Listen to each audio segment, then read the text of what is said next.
Oke, kita bahas ya review tambahan asas genap kali ini. Review quiz. Kalau menurut saya sih sebenarnya ini soalnya benar-benar soal tambahan ya. Benar-benar maksudnya ya nggak terlalu susah amat. Apalagi kalau misalkan udah dipelajarin pada saat review di kelas kemarin ya. Oke, di sini ada 11 soal, ada tiga pilihan ganda biasa, sisanya adalah pilihan ganda kompleks ya. Pada soal yang pertama pilihan ganda di saya ya, karena kan di kalian di shuffle ya. Di saya di sini terkait dengan ada gejala penyakit nih. Gejala penyakit yang pertama orang tersebut sering merasa haus. Yang kedua produksi urinnya meningkat kekurangan hormon ADH atau antidiuretik ini. Nah, seperti yang saya bilang kemarin, kalau misalkan kata kuncinya adalah kekurangan hormon antidiuretik ini, maka bisa kita duga adalah penyakit yang diterima sama orang ini adalah penyakit diabetes Insipidus. Oh, insipidus. Oh, pinter. Nggak terjebak ya. Jadi jawabannya adalah diabetes insipidus. Terus juga kalau diabetes mellitus kata kuncinya adalah mungkin yang lebih di-highlight adalah kadar glukosa yang tinggi dalam darahnya. Atau ada pada urinnya.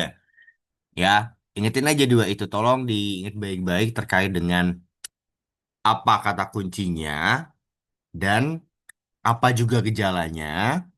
Terus juga cara penyembuhannya gimana kemarin. Ada kan di review kemarin kalau diabetes mellitus, kita bisa menggunakan suntik hormon insulin, ya, kalau tidak salah, suntik hormon di insulin. Lalu kalau diabetes insipidus itu ada hormon pengganti ADH-nya, yaitu hormon apa kemarin? Di apa sih kemarin, nak? Yuk, yuk dilihat yuk. Hormon, suntik hormon apa? Pengganti hormon ADH kemarin yang ada pada review. Desmopresin. DDAVP. Desmopresin. Iya, di DAVP. Ya. Dua itu aja, tolong diingat baik-baik ya. Lalu, seperti biasa ada gambar kulit di sini ya, Nak ya. Gambar kulit, Tes, anatomi mau kulit. foto, Ya. mau foto kunci jawabannya. Gak usah, saya nggak jadi, nggak jadi. Bisa lihat kunci jawaban. Oke, nomor dua terkait dengan anatomi kulit ya. Seperti yang saya sudah jelaskan kemarin, ingat di permukaan kulit ada lubang kecil-kecil yang disebut dengan pori-pori. Itulah tempat keluarnya keringat. Itu ditunjukkan oleh nomor tiga. Dan di bawah pori-pori ini, tempat keluarnya ini berarti ada yang memproduksi keringatnya. Ya kan? Atau kelenjar apa namanya ini teman-teman? Sudorifera. Iya, kelenjar sudorifera. Ya, ada kelenjar sudorifera. Terus ini ada otot, ada rambutnya. Terus yang perlu kalian perhatikan lagi di sini yang tidak ditunjuk adalah ada kelenjar sebasea yang tidak ditunjuk nih, yang ada di bawah-bawah rambut ini, yang dia nilai sebagai penghasil minyak nanti. Ya, oke. Maka dari itu, ini jawaban yang tepat adalah A ya. Terus yang empat ini bener otot, tapi salahnya di mana? Harusnya alat gerak aktif. Agar aktif. Terus enam ini adalah kelenjar sebasea sebagai penghasil minyak. Enam ini bukan kelenjar sebasea atau sebaseus bukan, tapi ini adalah jaringan adiposa, sel-sel lemak, ya. Terus nomor tiga adalah pori-pori. Ini benar adalah pori-pori, tapi sebagai tempat keluarnya minyak salah, karena pori-pori sebagai tempat keluarnya keringat. Jadi jawaban yang tepat adalah A. Ya, kalau di saya A, nggak tahu kalau di kalian. Oke, terkait dengan hidung, ya. Berikut ini yang bukan merupakan fungsi hidung dalam proses pernafasan. Kita cek masing-masing, ya. Mengatur kelembaban udara yang masuk ke dalam paru-paru. Apakah ini salah satu fungsi hidung, teman-teman? Mengatur kelembaban udara? Ya, Iya, benar. Ini fungsinya siapa kemarin yang mengatur kelembaban udara? Enggak, Ayo, fungsinya siapa kemarin ini? enggak. Trachea kayaknya, sir. No, bukan trakea, tapi yuk, siapa yuk Tarik. yang mengatur kelembaban udara? Ini kita lagi konteksnya Aku ngomongin tahu, hidung, nah. aku tahu, Mas. Lendir. Rambut hidung. Ayo, tadi siapa yang jawab lenjer tadi?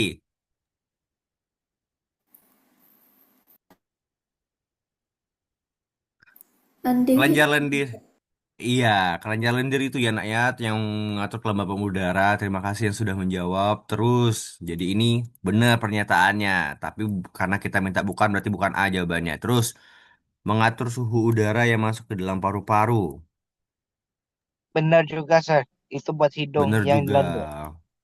Ya, terus yang C. C. Salah. Oh, C salah. Itu Nah, untuk itu untuk apa? yang C ini salah karena apa? Pertukaran gas oksigen dan karbon dioksida itu terjadi di alveolus ya teman-teman. Alveolus dengan pembuluh darah kapiler.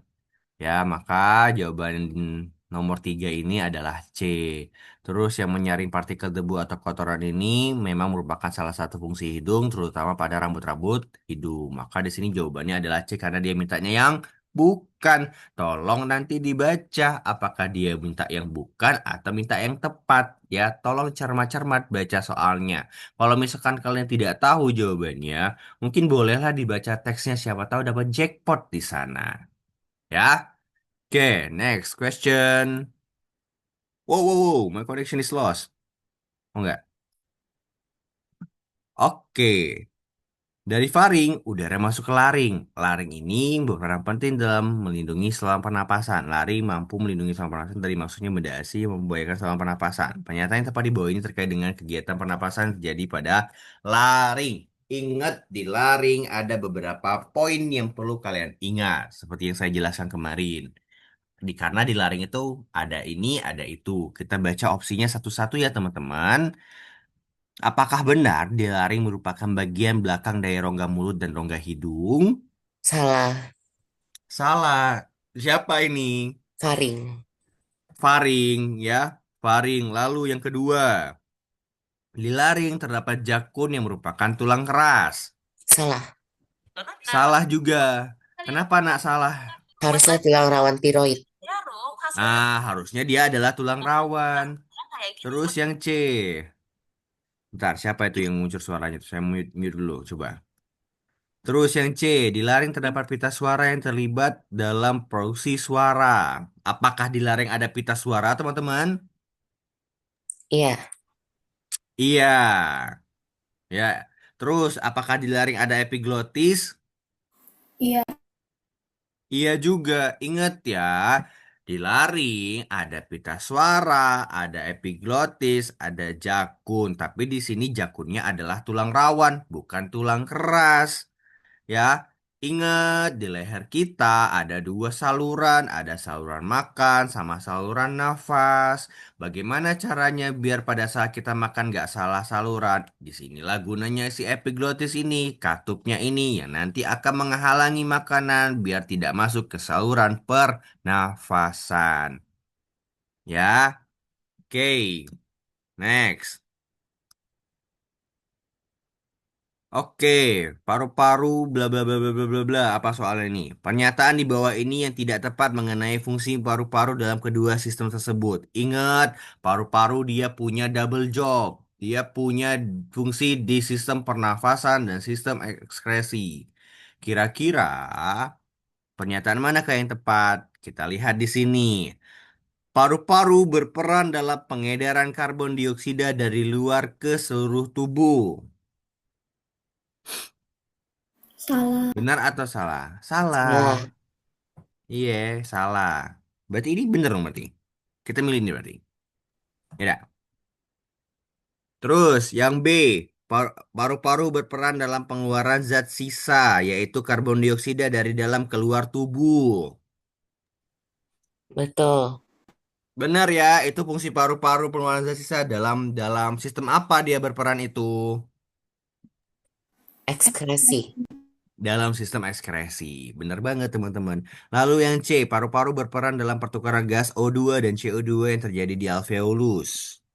Nah, Benar juga, itu fungsi paru-paru pada sistem apa? napasan.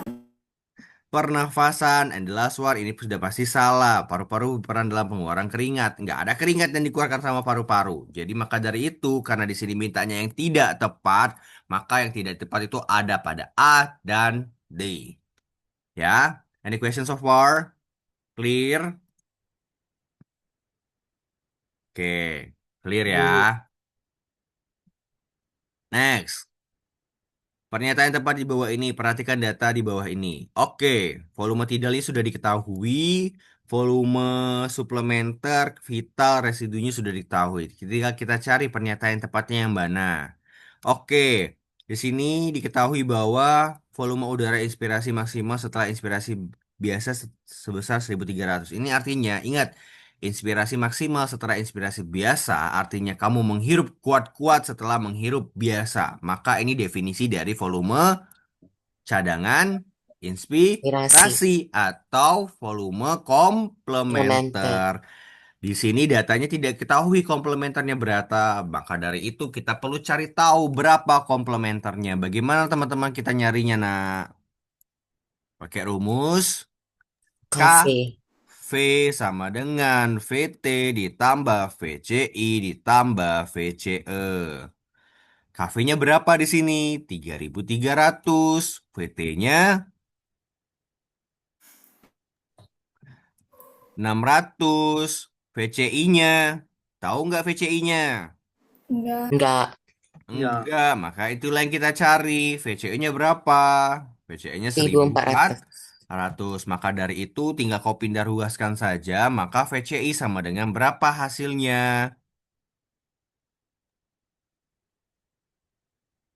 Ayo ngitung. 1.300. 1.300 mililiter. Ini Kah? Maka Kokojo dari juga ya. itu,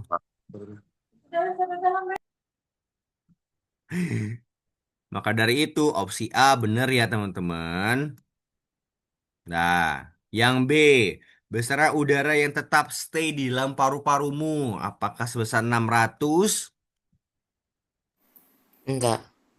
Enggak, ingat besaran udara yang tetap dalam paru-paru ini adalah volume sisa atau volume residu.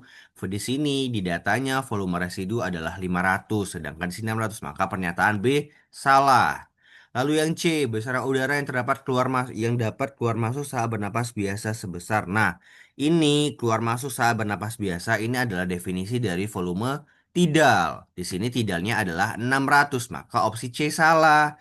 Di sini kapasitas total sebesar 3.800. Karena BC salah maka D benar. Tapi kalau misalkan nggak tahu, kalian buktikan dari sini. Bagaimana caranya? Caranya adalah rumusnya adalah VT, VCI tambah VCE tambah VR. Tapi karena di sini vital sama residunya sudah diketahui, kau tinggal tambahkan saja dua ini, maka kau dapatlah KT, kapasitas total. Maka 3.300 tambah 500 adalah 3.800. Maka dari itu jawaban yang D juga betul. Maka soal ini opsinya yang benar adalah A dan D. Teman-teman, masihkah ada yang bingung terkait dengan bagaimana cara menjawab soal volume udara pernafasan? Aman? Kalau aman, angkat jempolnya. Angkat jempolnya. Tunjukkan ke kamera. Jempolnya gini. No, no, no, no, no. Tunjukkan ke kamera. Yuk, sip, sip, sip, sip ya. Sip. Oke, mantap. Ya, next question. Teman-teman ya, kalau misalkan masih bingung, jangan suka bertanya. Tanya lah. Yang nggak boleh bertanya itu adalah pada saat ujian. Kalau masih sebelum ujian, kau masih sangat-sangat diperbolehkan bertanya. Oke? Ingat 8B kau punya wali kelasnya adalah guru biologi. Kau manfaatkan itu. Kau chat saya aja. Ya. Next. Number six. Nah, di sini gambar hati. Ditanya, apa fungsi organ tersebut? Hati ini punya banyak fungsinya. Baik sistem ekskresi maupun fungsi-fungsi yang lain. Ya, kita lihat di sini. Opsi A, membongkar glukosa menjadi amonia. Apakah bahan dasar pembuatan amonia itu berasal dari glukosa, teman-teman? Salah. Salah. Salah. Berasal dari mana? Protein. Dari protein. Ingat, amonia itu adalah rombakan dari protein yang berlebih. Ya, terus yang B, membongkar protein menjadi urea. Benar nggak ini? benar. Benar. Benar, ingat ya, kemarin sudah saya jelaskan bahwa urutannya adalah protein atau asam amino. Ya, kalau misalkan dia berlebih, dia akan diubah menjadi amonia dulu. Amonia nanti terakhirnya adalah urea. Urea nanti akan diteruskan ke dalam ginjal dan keluar bersama urin nantinya. Itulah ngapa yang buat urin itu baunya pesing. Ya, terus merombak hemoglobin di dalam leukosit. Salah. Salah. Salahnya di mana, nak? Harusnya di eritrosit. Di dalam Harusnya eritrosit. eritrosit. Ingat, hemoglobin itu dia terletak pada sel darah merah atau eritrosit. Ya, eritrosit, bukan leukosit. Ya, dan merombak eritrosit yang sudah tua menghasilkan bilirubin sama biliverdin. Bener gak ini? Ya bener lah pasti, Sir Benar. Dendi. Tinggal itulah yang belum nyium. Ya, bener ya. Ada kemarin itu di soal reviewnya, tolong dibaca-baca ulang. Ya, sudah ada penjelasannya. Nanti diubah menjadi urobilin, itulah jadi yang warna pada feses dan urin. Ya, next page. Oke, terkait dengan percobaan pernafasan. Percobaan pernafasan, suatu percobaan dengan mengembuskan udara ke larutan kapur. Kesimpulan dari reaksi yang terjadi pada percobaan tersebut. Ingat, awalnya air kapur warnanya Jernih. Benih, bening. jernih. Oh, pinter. Jernih atau bening. Tapi pada saat diblebek-blebek-blebek-blebek kan, dia jadi apa? Keruh. Keruh. Keruh. Jadi keruh. Kok bisa jadi keruh? Ada reaksi di dalamnya. Coba kita cek. Ya, apakah percobaan ini membuktikan bahwa sisa udara pernapasan mengandung uap air? Enggak. Loh, kenapa? Kan memang sisa udara pernapasan itu mengandung uap air. Harusnya mengeluarkan CO2.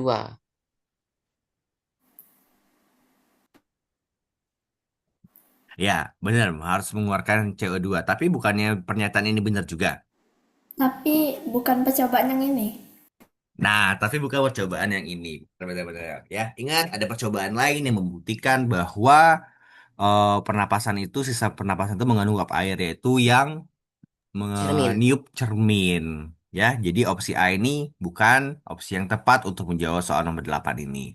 Terus, larutan kapurnya akan menjadi jernih kah? Enggak. Enggak, malah harusnya menjadi keruh. Kalau misalkan jadi jernih, Cak Nyoser bakal meniup sungai air Musi itu biar jadi jernih gitu, biar dia bagus kayak di Swiss-Swiss itu. Kayak kita rame-rame niup itu ya, niup sungai Musi kalau dia jernih. Dah, sudah bertahun-tahun lagi. Terus, sisa udara pernapasan mengandung karbon dioksida. Nah, ini benar ya, sisa udara pernapasan mengandung karbon dioksida dari percobaan ini yang dibuktikan. Dan reaksi yang terjadi adalah kalsium hidroksida, ya, kalsium hidroksida, apa ini? Apa ya? CaCO3 ya ini berarti ya, CaCO3, benar CaOH2. nggak sih? Oh, CaOH2, iya. Oh iya, hidrogen itu OH ya. Kalsium CaO, apa? Gimana Satrio? Ca berapa? CaOH2. CaOH2 bereaksi dengan CO2 menghasilkan CaCO3. Oke, sip. Maka jawaban yang tepat adalah C dan D. D. Next. Nah, ini awas be, salah. Terus sembelih ini kalau salah. Nah, lagi ada Lebaran Idul Adha, bentar lagi kurban nih. Kalau nggak bisa jawab ini, kalian saya kurbankan. Oke, ini ada gambar alveolus dengan pembuluh kapiler. Ingat, ingat. Kita itu bernapas, menghirup oksigen, mengeluarkan karbon dioksida. Kok bisa? Karena terjadilah pertukaran yang terjadi di gambar ini. Ya, pada saat kau bernapas, udara masuk ke dalam alveolus berarti oksigennya tinggi, CO2-nya rendah. Terus pembuluh darah kapilernya, ingat peredaran darah kecil yang dari jantung ke paru-paru balik lagi ke jantung. Pada saat jantung ke paru-paru, darah yang dibawa ke paru-paru itu kaya akan karbon dioksida, ya, yang kaya akan karbon dioksida, sedangkan O2-nya sedikit. Nah, karena ada perbedaan konsentrasi antara zat-zat itu, maka terjadilah proses yang namanya difusi. Ingat, difusi adalah perpindahan zat dari konsentrasi tinggi ke konsentrasi rendah. Karena di alveolus oksigennya tinggi, sedangkan di kapiler itu rendah, maka oksigennya akan berpindah dari alveolus ke kapiler. Sedangkan di kapiler CO2-nya tinggi, sedangkan di alveolus CO2-nya rendah, maka CO2-nya akan berpindah dari kapiler ke alveolus. Maka, apakah Y ini adalah pembuluh darah kapiler, teman-teman? Salah. Salah. Apa harusnya Alpi dan Y itu, nak? Alveolus. Y itu adalah alveolus. Maka X adalah pembuluh darah kapiler. Maka B benar ya, teman-teman. Terus Y mengandung banyak oksigen dan sedikit CO2. Is it Benar, true? benar, Sir. Benar. Ya, benar, benar, benar. Dan X mengandung banyak oksigen dan O2. Ini salah. Salahnya di mana? Kalau mau benarnya gimana X itu? Banyak Perasaan memang oksigen. benar deh. Banyak CO2, Oksigen. sedikit O2. Oke, pintar. Maka yang X itu harusnya kalau mau benar,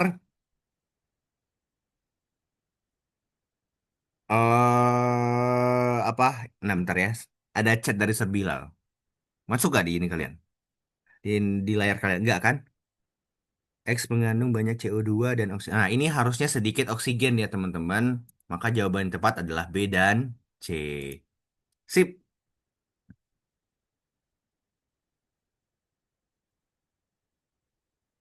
Oke. Mekanisme pernapasan berikut ini yang tepat. Inspirasi dan ekspirasi. Tolong dibaca betul-betul ya. Apa yang ada pada review kemarin. Oke.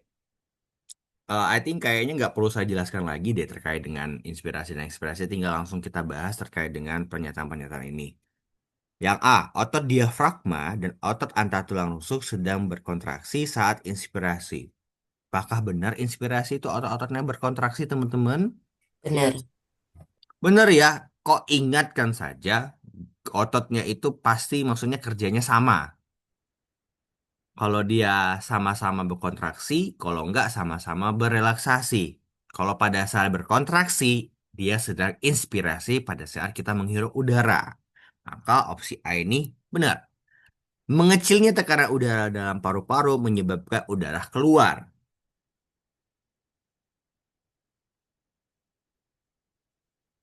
Kecilnya Salah. tekanan udara dalam paru. Salah, salahnya di mana?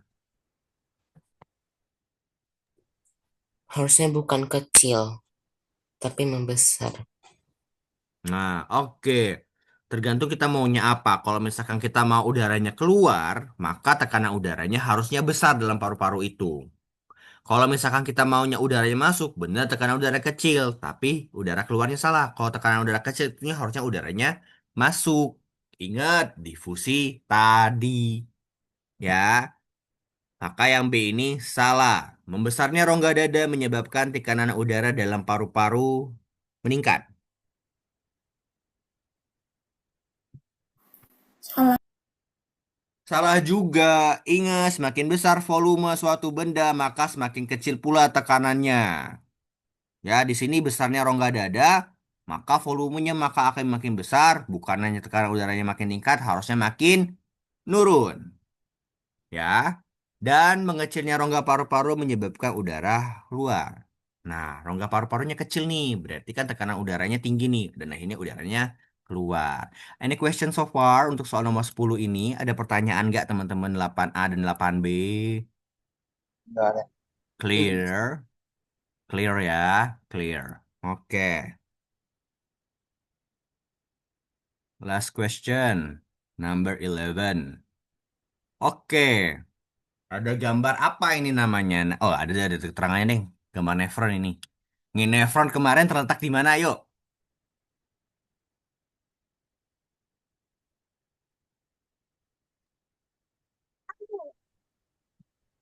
Di medula.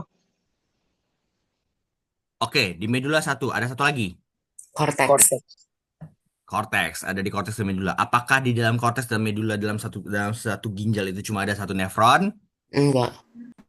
Enggak, dia punya banyak sekali nefron ya, teman-teman ya. Oke, di dalam nefron terjadilah proses pembentukan urin.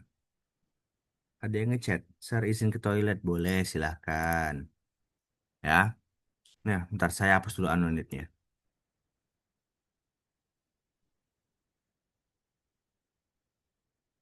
No.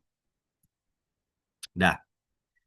Oke, pernyataan yang tepat di bawah ini mengenai bagian nefron dan fungsinya. Ingat, ingat, ingat, ingat. Pada saat A ini, pada bentuknya anyaman seperti ini adalah glomerulus. Glomerulus adalah tempat penyaringan darah, filtrasi darah yang disaring, ya, nanti akan menghasilkan urin perimer. Kok perimer? Urin primer. Ya, nanti urin primer itu yang dihasilkan oleh hasil filtrasi akan ditampung sementara di huruf C kebalik ini atau yang disebut dengan kapsula Bowman. And next, urin primer itu akan masuk ke tahap kedua dari proses pembentukan urin yaitu reabsorpsi atau proses penyerapan kembali zat-zat yang masih dibutuhkan oleh tubuh kita, yaitu sepanjang B, C, dan D ini. B, C, D terjadi proses reabsorpsi. Yang B ini adalah tubulus proksimal, yang melengkung seperti huruf U ini adalah lengkung Henle, dan yang D ini adalah tubulus distal. B, C, D terjadi reabsorpsi, tapi pada bagian D selain reabsorpsi dia terjadi proses yang namanya augmentasi. Ya, augmentasi atau penambahan zat sisa. Hasil dari reabsorpsi akan menghasilkan urin sekunder masuk ke tahapan augmentasi, akhirnya nanti akan menjadi urin sesungguhnya. Urin sesungguhnya akan masuk ke yang E atau tubulus kolektifus, ya, atau ductus kolektifus sama saja. Nah, tubulus kolektifus ini apakah dia cuma terhubung dengan satu nefron?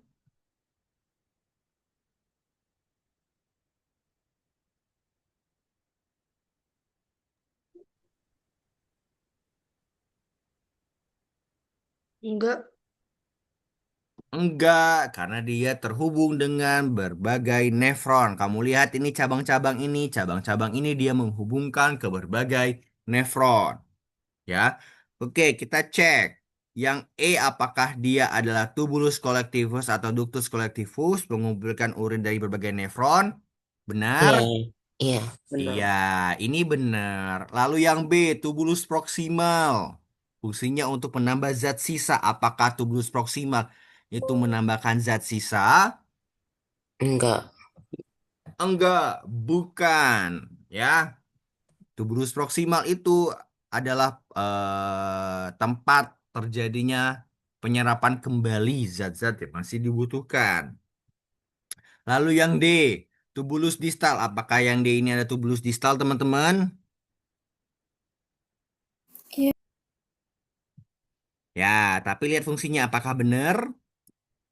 Salah. Salah. Salah fungsinya. Ya, ketukar fungsinya ini. Ya, antara B yang ini ya. Yang A adalah glomerulus menyaring darah dan protein sehingga menghasilkan urin primer. Ini adalah benar. Ya, maka dari itu jawaban yang benar adalah A dan D. Ya, A dan D. Oke, finish attempt. Let's check. Oke, 100. Nah, 100. By the way, any question so far, teman-teman? Ada yang mau ditanyakan? Enggak, Sir. Clear? Beneran aman? Aman ya, nak ya? Kalau misalkan kalian ada sesuatu yang perlu ditanyakan, tolong nanya saja.